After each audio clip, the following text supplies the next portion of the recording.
They thought the old house on Red Oak Lane was ready to be taken. 2 tired people, 1 peeling porch, and a flagpole leaning in the Virginia rain. Victor Langford came with lawyers, movers, and medical papers claiming Harold Bennett was too old to own his own life. By morning, a Navy trunk hit the mud. An old UDT patch slid out. Then a folded funeral flag fell into a puddle. Harold bent down with shaking hands and lifted it like it was still breathing. The neighbors watched. The sheriff looked away. Victor smiled beneath his black umbrella. Then a dark SUV rolled to the curb. A German shepherd stepped out first. Behind him came the boy Harold once saved, now a former Navy SEAL. He looked at Victor's leather case and said, "Before you take this house, explain the 32 names inside that file." And everything changed. Before we begin, share the city you're watching from. We'd love to hear from you. And if this kind of story speaks to you, don't forget to subscribe and be part of the journey. Now, let's get into it. Cold rain dragged across Virginia Beach before sunrise, and by morning it had turned Harold Bennett's porch into a place where strangers came to empty a life. The first thing they threw was the Navy trunk. It hit the wet yard with a wooden crack that made the sheriff look down at his boots. The trunk had been dark blue once, but years in a garage had worn it nearly black. One brass corner split open when it struck the mud. A faded UDT patch slid out first, then a black and white photograph of young men standing at Little Creek, their hair short, their shoulders square, their faces still untouched by the years waiting for them. Last came a folded triangular flag. It slipped from the broken lid, struck the grass, and settled into a shallow puddle beside the walkway. Harold Bennett stood at the top of the porch steps. He was 81, a retired chief petty officer with a square face cut deep by age, white stubble along his jaw, and a narrow scar near one eyebrow that disappeared whenever he lowered his head. His shoulders had rounded with time, but his hands still moved with the careful discipline of a man who had spent his life checking knots, blades, radios, and doors twice. He wore a faded navy work jacket over a gray shirt, dark trousers, and brown boots polished out of habit rather than pride. His right hand tightened around the porch rail. Then he let go and stepped down into the rain. Margaret Bennett stood in the doorway behind him. At 78, she was small and slight, with pale skin, soft gray hair pinned in a low bun, and a wool cardigan buttoned unevenly over a blue house dress. Her eyes were light brown and steady, though her left hand trembled around the handle of her cane. In her other hand she held a dented tin box filled with receipts. It rested against an old Bible with a cracked cover, both pressed to her chest as if paper could hold a wall in place. She did not move when Harold stepped off the porch. Her eyes followed the flag. The sheriff remained near the walkway with the court order in a folder. He was broad, tired, and careful with his words. 2 movers stood beside a white truck at the curb. One of them kept chewing gum and looking at his phone. The other waited with his hands on a dolly, glancing at the furniture visible through the open front door. Victor Langford stood under a black umbrella near the gate. He was in his early 50s, clean-shaven, lean, and sharply dressed in a dark overcoat that had not collected a single drop of mud. His hair was silver at the temples, combed flat with deliberate care.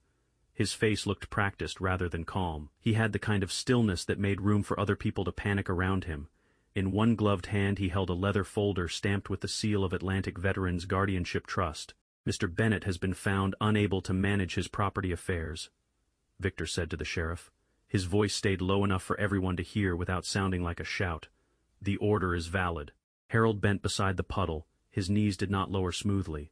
One boot slipped half an inch in the mud before he steadied himself. He picked up the flag with both hands, lifting it from the water without unfolding it. Rain ran down his sleeve. His thumb moved once over the wet edge, then stopped. The mover with the gum gave a short laugh. Old Frogman should have learned how to hold on to a house. No one answered him. Margaret's cane tapped once against the threshold. Harold did not turn. His jaw set hard enough to show along his cheek. He wiped the flag against the inside of his jacket, slow and careful, then placed it on the porch bench beneath the small overhang where the rain could no longer reach it. The sheriff opened the folder. "Mr. Bennett, I'm required to execute the writ of possession today. You and Mrs. Bennett will need to vacate the property." Harold looked at the paper without reaching for it. The signature page was clipped on top.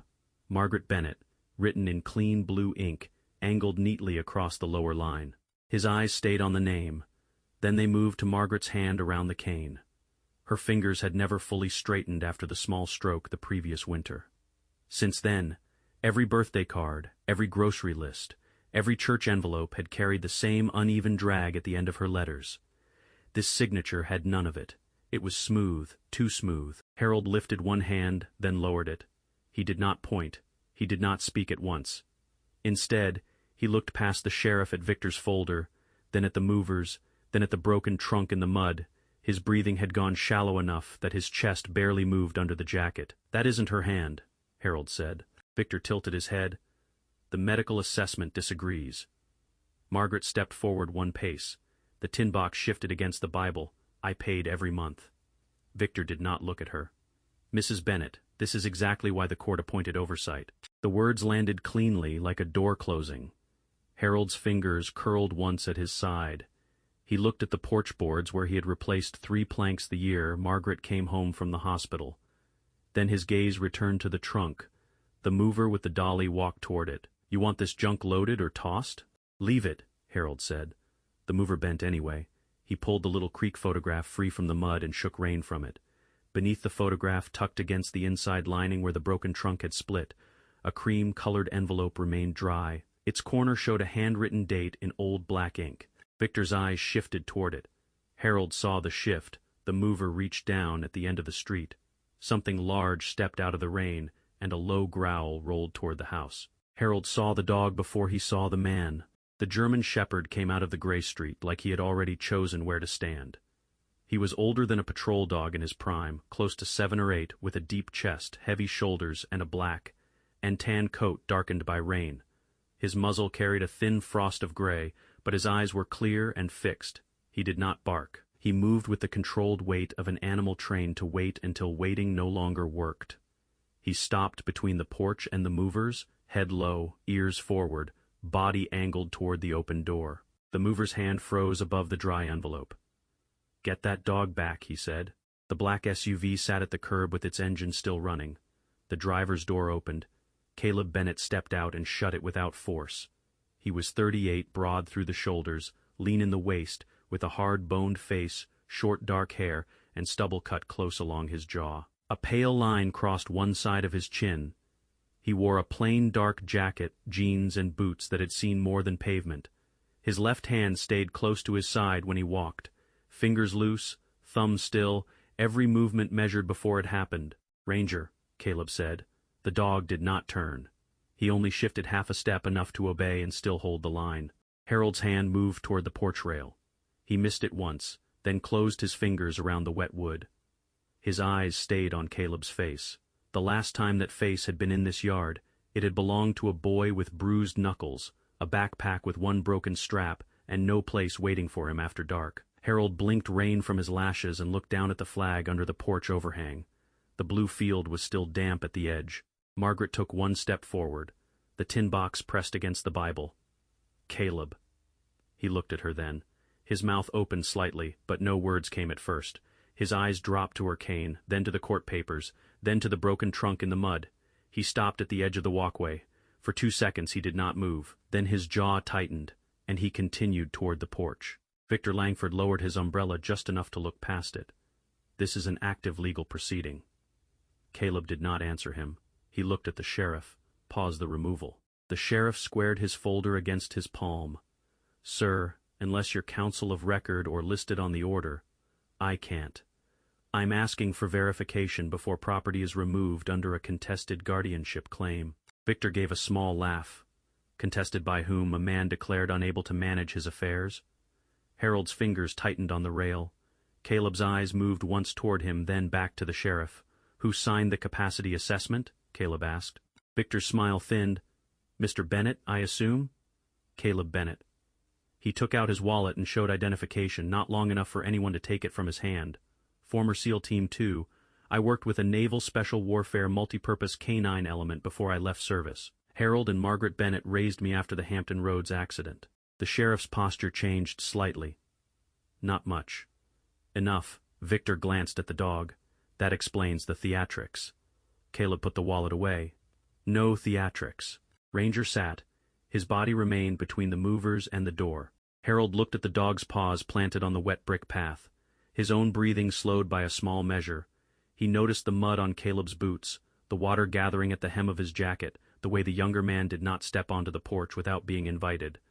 Years had passed through the space between them. They stood there anyway. Margaret's voice was quiet. "You came." Caleb looked at the porch boards. "Late." No one answered that. The sheriff turned a page in his folder. The order references Atlantic Veterans Guardianship Trust as temporary property guardian pending review. "That review is based on medical paperwork," Caleb said, "and a signature Mrs. Bennett says isn't hers." Victor stepped closer. Ranger's head turned. "Your dog is interfering with an officer's duty," Victor said. "He's sitting. He's intimidating my movers." Caleb looked at the mover who had mocked Harold. The man took one step back from the trunk. "Then your movers can wait." Victor's face hardened. "You appear to be unstable, Mr. Bennett. That is not uncommon in veterans who return from certain environments. I suggest you stop escalating this." The words hung in the rain. Caleb's hand flexed once. Then it went still. He looked at the sheriff again. "Call the clerk. Confirm whether any emergency objection has been filed. Until then, nobody touches that trunk." The sheriff hesitated. He looked at Harold, then at Margaret, then at the signature page. He unclipped the radio from his shoulder. Victor's gaze shifted toward the trunk again. Ranger stood. No sound came from him. That made everyone look faster. The dog moved past the broken lid and sniffed once near the dry envelope, but he did not stop there. His head lifted. He turned slowly toward Victor's leather case. Victor's gloved hand closed around the handle. Ranger stared at it. Caleb saw the change. His shoulders lowered a fraction, the way they had before a door breach, before a blind corner, before a handler trusted the animal more than his own eyes. Ranger. The dog stepped away from Victor and crossed the yard. Nose low now. He passed the porch steps, the side gate, the trash bins. Then he pulled toward the narrow path beside the house. The sheriff lowered his radio halfway. "Where's he going?" Caleb followed. "Back shed." Harold left the rail. Margaret reached for him, but he shook his head once and stepped down carefully. The sheriff came after them. Victor did not move at first. Then he closed his umbrella and followed. The shed stood behind the house, half hidden by a wet cedar fence. Harold kept tools there, paint cans, old rope, and a steel safe bolted under the workbench. Ranger stopped at the door. The latch hung crooked. Caleb pushed it open with 2 fingers. Inside, the safe door sat cracked against its frame, the metal lip bent outward by a fresh pry mark. The safe held no cash. Caleb knelt in front of it while Ranger stood at his shoulder. Inside the cracked steel box were folders, clipped forms, bank copies, medical reports, and a thin binder wrapped in a plastic grocery bag. No pistol, no gold, no emergency money, only names. Too many names for one old couple's trouble. Harold reached for the workbench and stopped with his fingers on the edge. His thumb pressed against a dried paint mark. Caleb pulled the first folder free and opened it on a strip of bare wood. The top page carried Harold Bennett's name, then Margaret's, then the words Temporary Guardianship Recommendation. Beneath that was a copy of Margaret's signature, smooth blue ink, no drag at the end, no tremor. Caleb laid it beside a receipt from her tin box, paid stamped in black. The same month, the same amount, the same loan number. In the court copy, that line was gone. The sheriff stood in the doorway. He had stopped speaking. Victor remained outside near the side gate, phone in hand, his leather case tight against his leg. Ranger looked toward him once, then back at the safe. Caleb took out his phone. His thumb hovered over a contact before he pressed it. He turned slightly away from Harold and Margaret, but not far enough to hide the papers. "Rachel, I need you now." Rachel Morgan answered on the second ring. She was 42, tall and spare in build, with dark blonde hair usually pinned tight, and skin made pale by too many courthouse lights. Her eyes, even through a phone screen, were direct and hard to move away from. She had once served as a JAG officer, and afterward had become a federal prosecutor with a habit of reading every footnote before speaking. She did not waste words. Caleb sent photographs, folder covers, payment pages, the medical assessment, the guardianship recommendation. His hand stayed steady, but the phone screen showed a faint tremor each time he lined up another document. He paused over one page and wiped rain from the glass with his sleeve. Rachel read in silence. Harold watched the screen, then the safe, then the old Little Creek photograph now lying on the workbench. It showed him at half his present age standing with men whose names he still kept in order. The back of the photo had a date and a location, UDT 21 Little Creek. Later service records in the folder showed the line that tied one life to another, Redesignated SEAL Team 4, 1983. Harold did not touch the page. He only moved the flag's damp edge farther from the tools. "This is not only foreclosure fraud," Rachel said at last. "This is a guardianship pattern." The sheriff lifted his head, meaning they do not start by taking the house, they start by taking the person's legal voice. Margaret's cane clicked once against the shed floor. Rachel continued. "A doctor declares diminished capacity. A lawyer petitions for temporary oversight. The trust steps in as guardian or property manager. Then payments disappear. Assets are transferred and the home becomes available for acquisition." Caleb turned another page. Victor's Trust. Atlantic Veterans Guardianship Trust is on all of these forms. The binder held more than Harold's file. Caleb opened it and found tabs Walker, Dawson, Malloy, others behind them. June Walker, widow of a SEAL from Norfolk. Peter Dawson, former Navy corpsman, oxygen dependent, listed as non-compliant after a missed appointment. Frank Malloy, retired carrier mechanic, marked cognitively unreliable despite payment copies clipped to his file. Each folder carried the same logo. Each one had neat language about protection, dignity, and transition assistance. Caleb's breathing shortened. He closed the binder halfway, opened it again, and counted the tabs with one finger. 17. He stopped at the last one and pressed his palm flat against the workbench. Harold looked at him.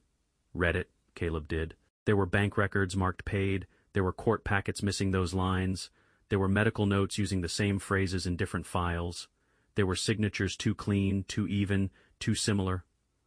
Margaret's name appeared on a transfer document dated 2 days after the report that said she could not understand legal matters. The sheriff took off his hat and held it at his side. Margaret left the shed without a word. Caleb looked after her, then back at the folders. His jaw moved once. He put the pages in order slower than necessary. She returned with a mug of coffee. Steam lifted from it in the cold shed. She held it out to Caleb. "You used to drink it with too much sugar." He took the mug with both hands. "I don't anymore." She looked at the safe. A child who was given a roof should know what a roof means. Caleb did not drink. His fingers tightened around the mug until the knuckles lightened. Then he set it down and turned to Rachel's face on the screen. "What can you file? Emergency objection. Motion to stay enforcement request for review of the guardianship order." "How fast?" Rachel's eyes moved away from the screen. Papers shifted on her end. "Fast enough to try." Victor's voice came from the yard. "Sheriff, we have a valid writ." The sheriff stepped out of the shed, one hand on his radio, the other still holding the folder Caleb had given him. He listened to dispatch for several seconds. Rain ticked against the shed roof. When he came back, he did not look at Victor first. He looked at Harold. "I can delay removal while I verify the filing," he said. "But if the court does not enter a stay by 5 o'clock, enforcement continues." Caleb looked at the clock above the workbench. The minute hand moved once. It was 11:43. The brass key had carved a red crescent into Margaret's palm before anyone noticed the second moving truck. At 4:17, Victor Langford returned to Red Oak Lane with a lawyer, 2 movers, and a smile that did not belong in the rain. The street had filled since noon.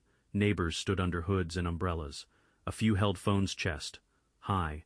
No one spoke loudly. The white truck rolled to the curb behind Victor's sedan, and the sound of its brakes made Harold close one hand over the frogman cap in his lap. He sat on the porch bench with the cleaned flag resting inside a small wooden box beside him. The box had once held boot polish and spare brass screws. Now it held the thing the movers had dropped and the thing Harold would not let touch mud again. Margaret sat beside him with the tin box. Caleb stood at the foot of the steps. Ranger stood slightly forward, still and watchful. The sheriff checked his watch. Victor looked at the gathering crowd. "This is unnecessary." Caleb did not answer. His phone was propped against the porch rail. Screen turned outward. Rachel Morgan's face filled it from a courthouse hallway in Norfolk. Behind her, people moved fast under fluorescent light. She had papers spread on a bench and another phone pressed between her shoulder and ear. "Show him the payment page," she said. Caleb lifted the first sheet. The sheriff stepped closer. Harold saw the black paid stamp from where he sat. His thumb pressed into the worn edge of the cap. The second sheet came after it. Same month, same loan, missing line. Victor's lawyer leaned in. He was narrow, gray, suited, and younger than Victor, with restless hands and eyes that kept moving toward the phones across the street. "This is not the proper venue." Rachel's voice stayed flat. Then tell your client to stop trying to remove evidence before a judge reviews the filing. Victor's smile thinned. Caleb placed Margaret's old church envelope on the porch rail. Her real signature crossed the corner in uneven blue ink, the final letters dragging down. Beside it, he placed the guardianship transfer. The signature there was clean, smooth, and steady. Margaret's cane tapped twice against the porch board. Rachel held up the medical assessment on the screen. This report states Mrs. Bennett lacked legal capacity on the 8th. Caleb lifted the transfer document. This uses her signature on the 8th. The sheriff's eyes moved from one page to the other. Victor stepped forward. Ranger's head turned. These are confused old people, Victor said. Their memories are inconsistent. Their records are incomplete. That is why oversight exists. The street changed after that sentence. An old man at the edge of the crowd came forward first. He used a cane with a rubber tip worn white at the bottom. His hand shook, but the envelope he held did not. He lifted it so the sheriff could see the logo, Atlantic Veterans Guardianship Trust. Then a woman came from behind a parked pickup. She carried a clear plastic folder under her coat. Her hair was pinned beneath a rain scarf, and a folded photograph showed through the front sleeve. She held up the letter without speaking. Another man followed with a portable oxygen tank bumping softly behind him. He had the same logo, the same language, the same polite warning about transition assistance and property oversight. One by one, more hands rose. Harold looked at the letters. His fingers stopped moving on the cap. He counted 6, then 9, then 12 before he stopped counting. The cap lowered slowly onto his knee. His other hand reached for the wooden box and rested there. Caleb looked at the crowd, then at Victor. The muscles along his jaw tightened. He said nothing. Rachel's voice came through the phone. "Sheriff, the emergency stay is before the duty judge." The sheriff lifted his radio. "Dispatch, I need confirmation the moment that order enters." Victor checked his own watch. It is still not 5. The next minutes moved in pieces. 4:43. The movers stayed by the truck. 4:51. Victor's lawyer whispered into his phone. 4:56. Margaret opened the tin box and took out one more receipt. She set it on the bench without looking at Victor. At 4:59, the sheriff's radio cracked. He listened. His face changed only once, around the mouth. "Copy," he said. He lowered the radio and turned toward Victor. "The stay has been entered. Enforcement is suspended pending review." No one cheered. The phone stayed raised. The rain kept falling. Victor closed his leather case. Ranger moved. He did not bark. He stepped down from the path and stopped in front of Victor, nose angled toward the case, ears forward. Victor's hand tightened on the handle. Caleb came beside the dog. "Set it down," Caleb said. Victor looked at the sheriff. "This is absurd." The sheriff looked at the case. "Set it down." For the first time that day, Victor obeyed slowly. Caleb opened it with 2 fingers. Inside were folders, a sealed flash drive, and a printed list clipped under a blue tab. Rachel's voice went silent from the phone. The sheriff leaned closer. Harold rose from the bench, one hand on the porch post, the frogman cap still in his other hand. Caleb turned the top page. At the header, in clean black type, were 2 words, Phase 2. Below them were 32 addresses. The last line was marked for filing before sunrise. It was never going to remain a neighborhood matter after the USB left Victor Langford's case. By dawn, the moving trucks were gone from Red Oak Lane. In their place were federal vehicles, county units, and 2 unmarked sedans parked nose, two-tail along the curb. Printed Phase 2 list lay inside a clear evidence sleeve on the hood of the sheriff's SUV. The USB sat beside it, tagged and numbered. 32 addresses had been marked for filing before sunrise. None of them had gone through. Harold stood on the porch with Margaret's brass key in his palm. The red crescent it had cut into her skin the day before had faded, but the mark remained visible when she reached for his hand. He looked down at the key, then at the street. His fingers closed around the metal until the edges pressed into his skin. Rachel Morgan stood near the sheriff, speaking into her phone in short, clipped sentences. Caleb stayed beside her, one hand resting on Ranger's collar. He had not slept. His jacket hung heavier with dried rain. His eyes kept moving from the evidence sleeve to Harold's porch, then back to the federal agents crossing the yard. Victor came out of his sedan without the umbrella. His lawyer stood a few steps behind him, pale and silent. 2 agents stopped Victor before he reached the walkway. The sheriff handed over a folder. Rachel nodded once. The words were formal and brief, mortgage fraud, falsified medical records, elder exploitation, conspiracy to obtain property, obstruction. Victor looked past them toward the house, but no one stepped aside for him. Ranger did not bark. He sat down. Victor's hands were brought behind his back. Harold looked at the frogman cap resting beside the wooden box. His thumb moved once over the brass key. He did not smile, he did not speak. He watched until Victor was placed in the back seat of a federal vehicle and the door shut with a flat sound. The lawyer's phone was taken next. By noon, Rachel received confirmation that his license had been suspended pending disciplinary review. The doctor who had signed the capacity reports was served before evening. The trust accounts were frozen. The Office of Atlantic Veterans Guardianship Trust was sealed with white paper across the door, and the logo that had appeared on so many letters sat behind glass where no one could touch it. The court moved faster after the USB. Temporary stays became emergency orders. Emergency orders became reversals. The fraudulent foreclosures were vacated. Harold and Margaret's credit file was corrected. 12 families received immediate protection and restoration of title. The remaining cases were locked under review before another filing could move forward. Rachel did not call it victory when she told Caleb. She read the orders one by one, like names at attention. A week later, the rain had stopped. The grass in front of Harold's house still showed tire marks, but the porch had been swept clean. June Walker stood near the steps holding a house key in both hands. Peter Dawson sat in a folding chair with his oxygen tank beside him. Frank Malloy leaned on the same ammo box that had held 3 decades of receipts. They did not make speeches. They signed where Rachel pointed. They took what had been returned. The pastor from Margaret's church stood on the lawn and prayed for the living, the dead, and the ones who had stood too long alone. Heads lowered across the yard, Harold kept his eyes on the flag inside the wooden box. The fabric had dried. A neighbor had cleaned the mud from the seams with a soft cloth.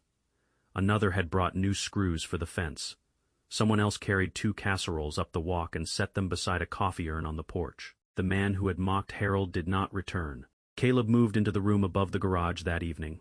He carried 1 duffel, Ranger's folded mat, and a cardboard box of records Rachel had asked him to keep safe. Margaret placed clean sheets on the narrow bed. Harold stood in the doorway and looked at the scuffed floorboards. They still had a small gouge near the window from Caleb's old bunk frame. Caleb set the duffel down. "I can find a place nearby." Harold looked at the empty bed, then at the mat under Caleb's arm. "This is nearby." Caleb lowered his eyes for a moment. His hand tightened around the mat. Then he carried it inside. 2 days later, a paper sign appeared on the desk in the garage room. "No man left behind, Home Defense Fund." Rachel had written the first case numbers beneath it. Caleb had crossed out the word client and written family above it. Harold saw the change and stood there longer than he needed to. His hand moved to the doorframe. He tapped it once and walked away. At sunset, he took the frogman cap from the porch bench. He brushed 1 loose thread from the brim, opened the front door, and set the cap on the wooden peg beside the old navy jacket. Margaret placed the brass key back on its ribbon below it.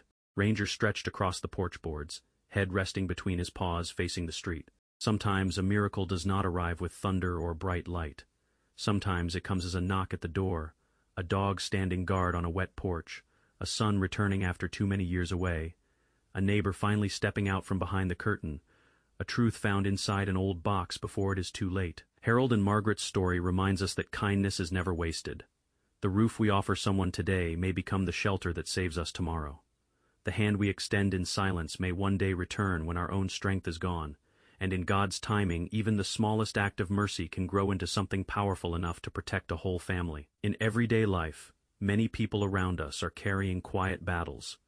An elderly neighbor who needs help, a veteran who has been forgotten, a widow trying to hold her home together, a family member who may not ask for help, but still needs someone to notice. So before you leave, take this story with you. Look around, make the call, check on someone. Stand beside those who cannot stand alone.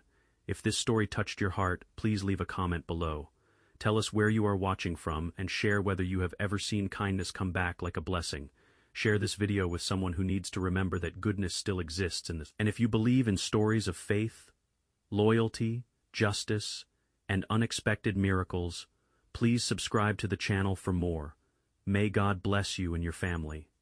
May He protect your home, strengthen your heart, guide your steps, and place the right people beside you when the road grows hard. Amen.